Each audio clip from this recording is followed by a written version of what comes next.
एक ऐसी बीमारी जिसके बारे में हमेशा लोग बहुत ज़्यादा कंसर्न रहते हैं, बहुत ज़्यादा परेशान रहते हैं और क्यूरियस होते हैं कि यूरिक एसिड है क्या और यूरिक एसिड की वजह से कौन-सी अलामत होती है। अक्सर आपने देखा होगा कि पाँव में, अंगूठे में दर्द है या गुर्दों में पत्थरियाँ वगैरह हैं, तो इस तरह के मरीज़ यूरिक एसिड की वजह से बड़े परेशान होते हैं कि यूरिक एसिड की और क्या अलामत हो सकती हैं।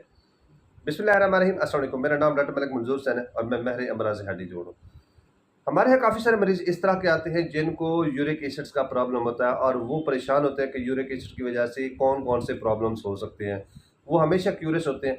अगर आप यूरिक एसिड के बारे में कुछ जानना चाहते हैं कि यूरिक एसिड है क्या और इसकी वजह से कौन-सी अलामत हैं, तो मैं आपको यकीन से कहता हूँ कि ये वीडियो आपके लिए। तो आप इसको ज़रूर देखिएगा, आपको यूरिक एसिड्स के बारे में काफ़ी हद तक मालूमात फराहम होगी। एक्चुअली यूरिक एसिड हमारे जिस्म में एक मादा है जो कि प्रोटीन के कैटाबॉलिज़्म या मेटाबॉलिज़्म के एंड प्रोडक्ट के तौर पे बनता है।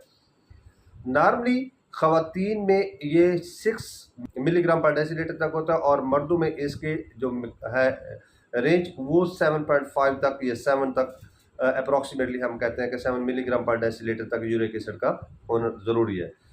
ये नॉर्मली बनता रहता है और ये खून में मिक्स हो जाता है और गुर्दों के थ्रू ये पेशाब के ज़रिए एक्सक्रीट हो जाता है कि ये एक नॉर्मल फिनोमिना है। लेकिन अगर ये हमारे जिस्म में किसी भी वजह से बढ़ना शुरू हो जाता है तो इस कंडीशन को हम हाइपरयूरिसीमिया कहते हैं। हाइपरयूरिसीमिया का मतलब ये है कि यूरिक एसिड का लेवल खून के अंदर बढ़ गया है। यानी कि 7 मिलीग्राम पर डेसीलीटर अगर नॉर्मल होना था मर्दों में, तो ये 7 से या 7.5 से ज़्यादा होना स्टार्ट हो गया है। और इसी तरह अगर ख़वातीन में ये 6 मिलीग्राम पर डेसीलीटर के तक होना चाहिए था, तो ये उससे उसकी मिकदार ब्लड टेस्ट जब हम करते हैं तो उसमें ज़्यादा आती है, तो जिसको हम मरीज़ को कहते हैं कि आपको यूरिक एसिड की बीमारी है। अब यूरिक एसिड की वजह से कौन सी अलामत हो सकती हैं?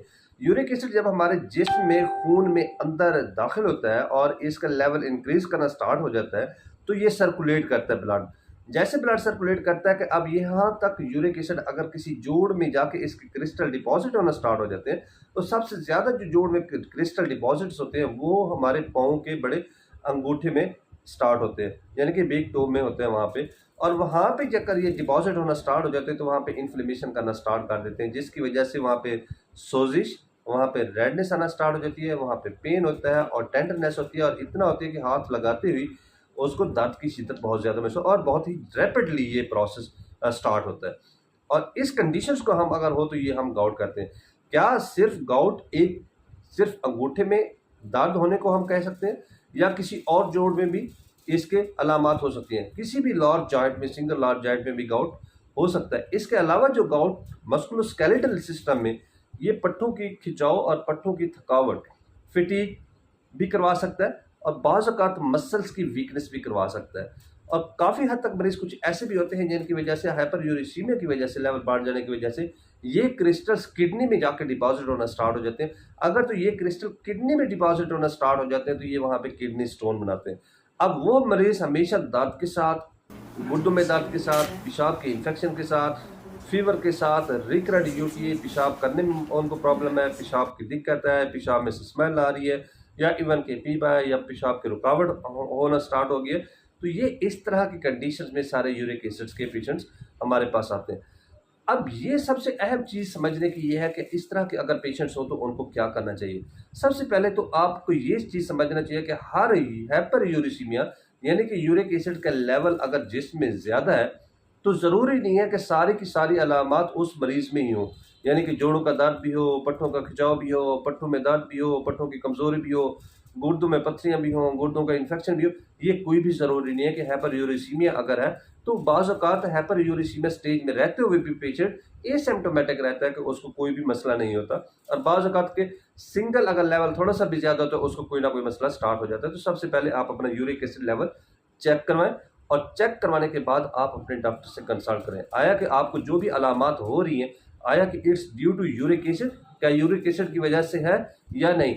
ऐसा तो नहीं है कि ये किसी और बीमारी की वजह से था और आपने यूरिक एसिड की मेडिसिन खुद से लेना स्टार्ट कर दी है और अनफॉर्चुनेटली कि वो बीमारी आपकी वॉश हो गई और बाद में आपने डॉक्टर के पास गए जब मसला ज़्यादा ख़राब है।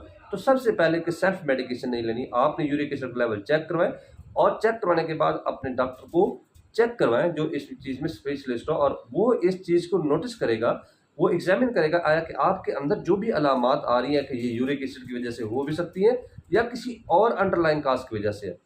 एक और दूसरा, अगर हाँ आपको लेबल हो जाता है कि आपको ये प्रॉब्लम यूरिक एसिड की वजह से ही है, तो फिर उसके लिए एहतियात क्या है, आप पानी का ज़्यादा इस्तेमाल करें।